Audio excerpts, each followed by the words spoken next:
Assalamualaikum warahmatullahi wabarakatuh.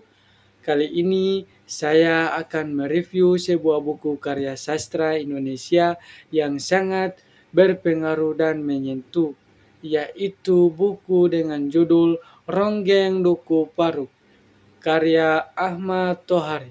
Novel ini pertama kali terbit pada tahun 1982 dan menjadi bagian pertama dari trilogi Duku Paruk.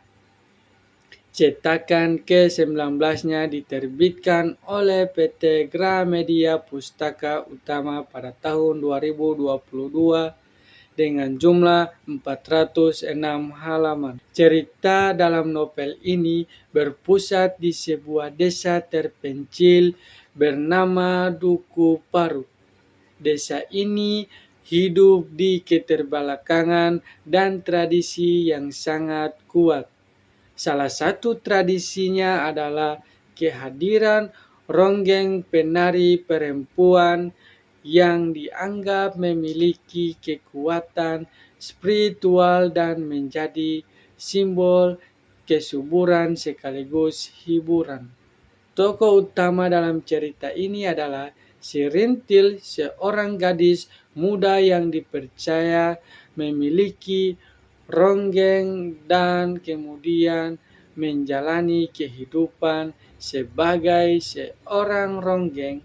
Namun peran itu ternyata tidak semudah yang dibayangkan.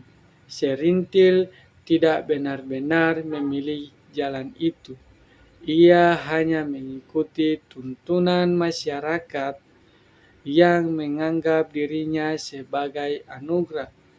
Dalam proses itu, ia merelakan banyak hal seperti masa kecilnya, cintanya, bahkan kehormatannya. Ia harus menjalani tradisi yang disebut buka kelabu, di mana kawanannya ilegal kepada penawar tinggi. Ini adalah titik awal dari berbagai konflik yang menyayat hati dan menohok nurani. Rasus, sahabat masa kecil dan kekasih Serintil, tidak sanggup menerima kenyataan itu. Ia merasa bahwa Serintil telah direndahkan oleh tradisi. Ia pun memilih pergi meninggalkan Duku Paruk dan bergabung menjadi tentara. Sementara itu, Serintil menjalani hidup sebagai ronggeng yang semakin terjebak dalam harapan dan tuntunan masyarakat. Konflik dalam novel ini kemudian meluas, bukan hanya soal tradisi, tetapi juga politik. Ketika Indonesia memasuki masa kelam menjelang dan sesudah peristiwa PKI, masyarakat Duku Paruk yang buta huruf dan tidak memahami situasi politik di mana dimanfaatkan oleh aktivitas Partai Komunis. Serintil dan kelompok ronggengnya tanpa sadar ikut terlibat dalam kegiatan politik melalui organisasi kebudayaan Lekra. Mereka dijadikan alat propaganda tanpa memahami konsekuensinya. Akibatnya fatal. Ketika rezim Orde Baru mulai melakukan penangkapan terhadap orang-orang yang dianggap simpatisan PKI, Duku Paruk pun tidak luput. Serintil ditangkap, dipenjara, padahal ia sama sekali tidak memahami kenapa ia dituduh.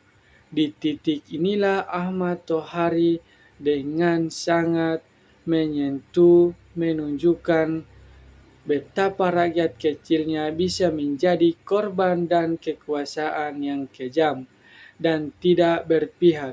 Selama di penjara, Serintil mengalami proses refleksi yang mendalam.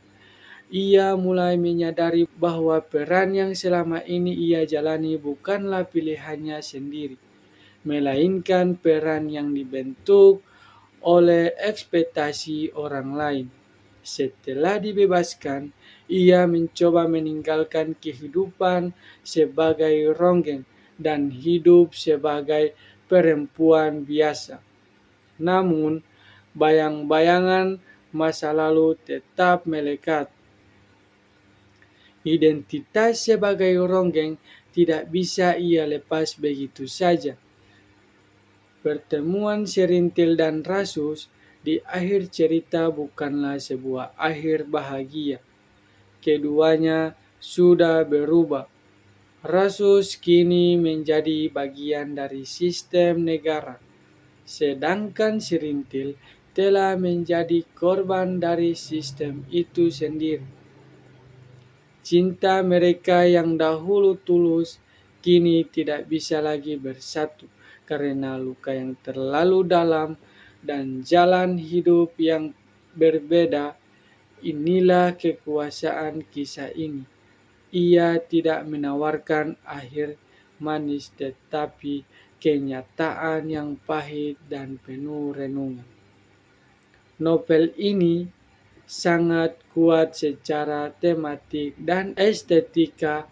Ahmad Tohari berhasil mengangkat isu-isu penting seperti penindasan perempuan dalam tradisi, ketimpangan sosial, dan manipulasi politik terhadap masyarakat desa. Ia menulis dengan bahasa yang puitis namun tetap mudah dipahami, menggambarkan suasana desa dengan detail dan mengunggah karakter Serintil membangun dengan sangat kuat dari gadis lugu menjadi perempuan sadar dan ingin bebas. Begitu pula Rasus yang menjadi simbol perubahan dan pencarian makna hidup di luar lingkaran budaya lama. Kritik terhadap novel ini mungkin datang dari bagian sejarah dan politik yang cukup kompleks bagi pembaca awam atau simbolisme yang tinggi dan beberapa bagian. Tetapi justru disitulah letak kekayaan novel ini. Ia mengajak pembaca untuk berpikir, bukan sekedar menikmati cerita. Sebagai penutup, Ronggeng Duku Paruk bukan sekedar kisah seorang penari desa.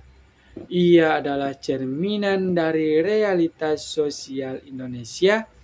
Ia memperlihatkan betapa budaya, kemiskinan, cinta, dan kekuasaan saling terkait dan memengaruhi kehidupan seseorang.